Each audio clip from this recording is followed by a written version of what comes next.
soal nomor 13. Diketahui grafik fx dan gx seperti pada gambar di bawah ini. Ini adalah grafik dari fx dan ini adalah grafik dari gx. Jika hx itu sama dengan g bundaran fx, nilai dari h aksen 4. Berarti yang diminta adalah nilai dari turunan dari h gitu ya. Untuk x-nya kita ganti di sini yaitu 4. Nah, langkah yang harus kita lakukan pertama kali itu apa Pak? Oke, kita tulis dulu hx sama dengan g bundaran fx. Nah, kalau ada g bundaran f berarti f-nya masukkan ke dalam g-nya. Jadinya di sini g fx. Nah, ini adalah fungsi dari hx-nya. Nah, yang diminta turunan tinggal kita turunkan. Nah, berarti turunan dari hx-nya sama dengan berapa? Oke. Kalau kita berhubungan turunan, nanti di situ ada 3 macam. Yang pertama turpang, turun pangkat. Setelah itu turfung, turun fungsi, dan satu lagi turdal, turun dalam. Nah, sekarang kita lihat fungsinya dulu. Apakah di sini ada pangkatnya? Oke, ternyata di sini nggak ada pangkatnya. Berarti langsung aja kita lakukan yaitu apa? Turfung. Nah, ini namanya turfung. Nah, turun fungsi. Nah, oke, untuk lebih jelasnya lagi, di sini saya akan taruh di paling bawah. Nah, ini ya.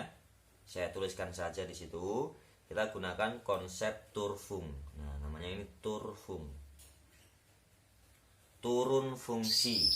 Nah, berarti di sini turun fungsinya itu yang bagaimana? Tinggal kita tulis di sini hx. Nah, hx sama dengan turfung. Turunan dari fungsi g yaitu g aksen. Nah, g aksen. Nah, dalamnya tetap kita tulis lagi karena yang mau kita turunkan adalah fungsinya. Nah, setelah turfung yang harus kita lakukan apa lagi? Turdal. Nah, ini namanya turdal. Turdal itu apa Pak? Turdal itu turun dalam. Nah, sekarang di sini dalamnya adalah fx. Maka turunan dari fx adalah f aksen x. Berarti di sini f aksen x. Nah, ini udah dapat nilai turunan dari hx. Nah, jadinya h aksen x sama dengan g aksen fx dikalikan f aksen x. Yang diminta di sini adalah h aksen 4. Berarti semua nilai x di sini kamu ganti dengan 4. Jadinya h aksen 4 itu sama dengan g aksen f4 dikali f aksen 4. Nah, itulah nanti yang mau kita cari. Nah, sekarang kita harus mengingat-ingat lagi konsep dari aplikasi turunan. Nah, sebetulnya di sini ada cara yang lebih enak itu ya. Ingat-ingat di sini. Nah, ingat. Ingat-ingat yang bagaimana, Pak? Oke. Apakah kalian sekarang masih ingat sekarang?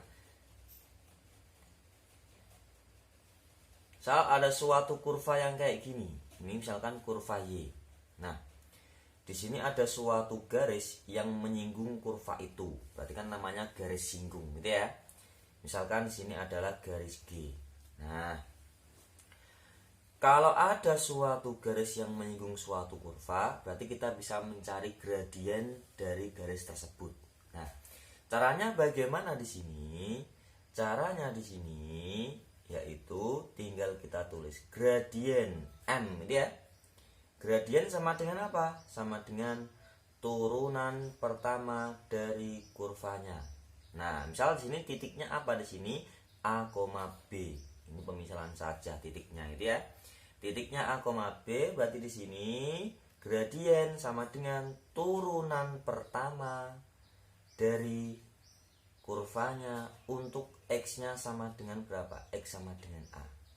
Nah, berarti nanti di sini gradien itu sama dengan f aksen A. Nah, berarti dari sini dapat kita lihat ini ada hubungan itu ya, ada hubungan yang sangat jelas di sini.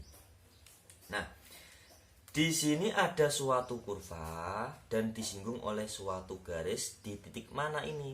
Titiknya di sini 4,4. Nah, udah jelas titiknya 4,4. Nah, sekarang di sini yang diminta G aksen F4. Jelas di sini Fx-nya kan fungsinya ini. F4 berarti X-nya 4. Kalau X-nya 4 di sini, Y-nya berapa? 4 juga. Berarti F aksen 4 itu hasilnya 4. Nanti di sini G aksen 4 dikalikan F aksen 4. Nah, G aksen. Nah, G aksen itu bagaimana? G aksen. Nah, yang berhubungan dengan aksen berarti dia berhubungan dengan gradien. Nah, Pak, boleh nggak Pak saya untuk mencari fungsinya G-nya dulu? Sebetulnya boleh untuk mencari fungsi G-nya dulu. Baru nanti kita turunkan. Tapi itu akan memakan waktu yang sangat lama, gitu ya. Nah, dari sini udah kita dapat. Berarti M itu adalah suatu gradien. Nah, G aksen berarti kan dia bisa kita cari menggunakan gradien juga. Berarti G aksen dengan gradien itu sama saja nilainya. Dengan F aksen dia juga sama dengan gradien. Berarti kita harus cari gradiennya saja. Nah, sekarang di sini G aksen dengan F aksen apakah dia sama? Berarti di sini G aksen dengan F aksen dia nilainya sama, itu ya. Untuk X-nya di sini kita ganti 4 karena dia titiknya di sini di titik 4,4. Jelas di sini 4, di sini juga 4. Berarti nilainya G aksen 4 dengan F aksen 4 dia nilainya sama karena dia sama-sama gradien. Nah, sekarang kita coba di sini untuk mencari gradiennya bagaimana Pak di sini? Oke, untuk mencari gradien diketahui kan ada di sini ada banyak titik gitu ya. Misal titiknya 4,4 dengan 3. Nah, ini 0,3. Nah, berarti apakah kita bisa mencari gradiennya? Pasti bisa. Nah, sekarang kita gunakan di sini untuk mencari gradien. Gradien sama dengan apa? Gradien sama dengan Y2 min Y1 per X2 min X1. Berarti di sini misalkan saja di sini kita ambillah di sini ya, ini 2, di sini yang pertama. Berarti Y2-nya bagaimana? Y2-nya 4. Nah, di sini 4. Min Y1. Y1-nya berapa ini? 3. Nah, 4 min 3 per X2. X2-nya 4. Nah, X2-nya juga 4 itu ya. Nah, X1-nya di sini berapa? 0. Nah, ini 0 ya X1-nya ya. X1-nya 0. Berarti di sini gradiennya sama dengan 1/4. Nah, karena G aksen 4 dengan F aksen 4 nilainya sama dengan gradien gitu ya. Berarti nilainya 1/4. Nah, 1/4 dikali 1/4 itu sama dengan 1/16. Nah, ini adalah hasilnya. Nah, berarti hasilnya 1/16. Oke, inilah cara yang kita gunakan. Ini adalah metode yang sangat cepat gitu ya. Oke, nanti di sini masih ada banyak cara lain, tapi hasilnya pun juga sama 1/16 seperti ini gitu ya. Nah, kita di sini menggunakan konsep kenapa? Karena di sini kita menggunakan konsep gradien dari garis G. Nah, ini kan dari garis G itu ya. Dari garis G kita cari gradiennya. Ternyata gradien garis G itu sama dengan F aksen dari A-nya, yaitu F aksen dari 4. Jadi, kenapa dia nilainya sama dengan gradien gitu ya. Oke.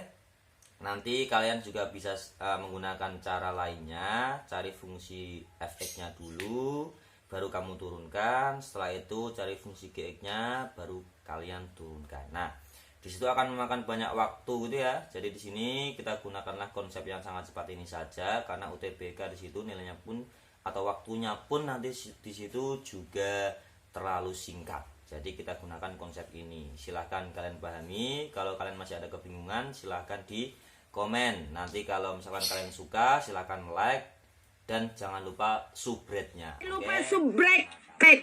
Subscribe. Udah amat ah.